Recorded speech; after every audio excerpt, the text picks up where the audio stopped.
టాలీవుడ్లో సంక్రాంతి సీజన్ సినిమాలకి బెస్ట్ సీజన్గా భావిస్తూ ఉంటారు. ఆ తర్వాత ఎక్కువ సెలవులు ఉండే సమ్మర్ సీజన్ వైపు మొగ్గు చూపిస్తారు. దీని తర్వాత అందరూ దృష్టి సారించే సీజన్ దసరా. దాదాపు 2 వారాల పాటు పిల్లలకు సెలవులు ఉంటాయి స్కూల్స్కి. విజయదశమికి వచ్చే విజయం గ్యారంటీ అని భావిస్తారు కొందరు. టాక్ కాస్త అటు ఇటుగా ఉన్న బాక్సాఫీస్ దగ్గర వసూళ్ళకి డోకా ఉండదు. అందుకే దసరా పండుగ కోసం తెలుగు చిత్ర పరిశ్రమలో తీవ్ర పోటీ ఉంటుంది. కానీ అనూహ్యంగా ఈసారి ఫెస్టివల్కి తెలుగు నుంచి పెద్ద పెద్ద సినిమాలు రావట్లేదు. అందరూ ఇలాంటి మంచి సీజన్ను వదులుకొని డిసెంబర్ నెలలో కర్చీఫ్లు వేసుకుంటున్నారు. జూనియర్ ఎన్టీఆర్ హీరోగా తెరకెక్కుతున్న దేవర పార్ట్ 1 చిత్రాన్ని ముందుగా దసరా స్పెషల్గా అక్టోబర్ 10న రిలీజ్ చేస్తామని మేకర్స్ ప్రకటించారు. కానీ ఇప్పుడు ఈ సినిమా ఫస్ట్ చెప్పిన డేట్కి రావట్లేదు. పవన్ కళ్యాణ్ ఓజీ కూడా వాయిదా పడడంతో తారక్ మూవీ సెప్టెంబర్ 27 తేదీకి షిఫ్ట్ చేశారు. ఈ నేపథ్యంలో ఇదే రోజున రావాల్సిన లక్కీ భాస్కర్ చిత్రాన్ని సెప్టెంబర్ మొదటి వారం తీసుకొచ్చారు. దీంతో దసరాకి తెలుగు వైపు నుంచి పెద్ద సినిమాలు లేకుండా పోయింది.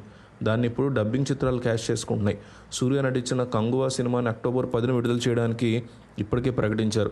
అలాగే రజనీకాంత్ ప్రధాన పాత్రలో తెరకెక్కుతున్న వెట్టియాన్ చిత్రాన్ని కూడా ఇదే డేట్కి తీసుకొస్తున్నారు. ఇప్పటికే దేవరా సినిమా వచ్చి 2 వారాలు రన్ కంప్లీట్ అవుతుంది కాబట్టి ఎంత పెద్ద బ్లాక్ బస్టర్ హిట్ అయినా 3వ వారానికి థియేటర్లు లేకపోతాయి. అందులో 2 తమిళ సినిమాలు డబ్బింగ్ చిత్రాలకు ఇక్కడ యూవీ క్రియేషన్స్, ఏషియన్ సురేష్ సంస్థల సపోర్ట్ ఉండనే ఉంది కనుక వాటికి ఎక్కువ స్క్రీన్స్ దొరికే అవకాశం లేకపోలేదు. ఇక దీపావళి పండగకి టాలీవుడ్లో పెద్ద సినిమాలు రిలీజ్ చేయడానికి మన నిర్మాతలు ఆసక్తి చూపించరు. ఈసారి విశ్వక్సేన్ మెకానిక్ రాకీ అంటూ ఒక మీడియం రేంజ్ తెలుగు చిత్రాలు వస్తున్నాయి. ఆ స్లాట్ని తమిళ డబ్బింగ్ సినిమాలే ఆక్రమించబోతున్నాయి. ఇప్పటికే శివకార్తికేయన్ అమరన్ సినిమా రేసులోకి వచ్చింది. దీంతోపాటు అజిత్ కుమార్ యొక్క విదయ మాయర్చి సినిమా అవకాశాలు కనిపిస్తున్నాయి. మరికొన్ని డబ్బింగ్ చిత్రాలు లైన్లో ఉన్నాయి.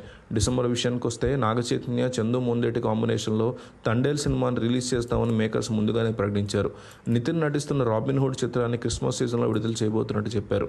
ఆగస్టు 15 నుంచి తప్పుకున్న అల్లు అర్జున్ పుష్ప 2 చిత్రాన్ని డిసెంబర్ 6కు వాయిదా వేశారు. ఇంతలోనే మంచు విష్ణు అత్యంత భారీ బడ్జెట్తో రూపొందిన కన్నప్ప చిత్రాన్ని డిసెంబర్లో రిలీజ్ చేస్తామని పోస్ట్ పెట్టారు. ఇప్పుడు లేటెస్ట్గా గేమ్ చేంజర్ కూడా ఇదే రేసులోకి వచ్చింది. రామ్ చరణ్ హీరోగా నటిస్తున్న ఈ చిత్రాన్ని క్రిస్మస్ పండుగకు విడుదల చేస్తామని నిర్మాత దిల్ రాజు ప్రకటించారు.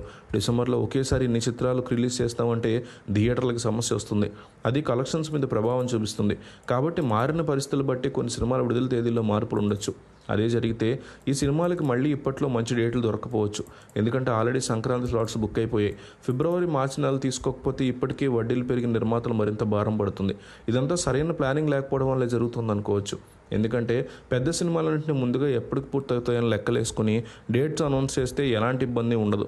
అలా జరగకపోవడం వల్ల ఇప్పుడు మన ఫిలిం మేకర్స్ దసరా లాంటి మంచి సీజన్ని మిస్ చేసుకుని డిసెంబర్లో క్లాష్ వచ్చేలా చేశారు. ఇప్పటి నుంచి పెద్ద చిత్రాలని పర్ఫెక్ట్ ప్లానింగ్తో రిలీజ్ చేస్తే చిన్న, మీడియం రేంజ్ సినిమాల రిలీజుల విషయంలో తలనొప్పులు లేకుండా ఉంటాయి.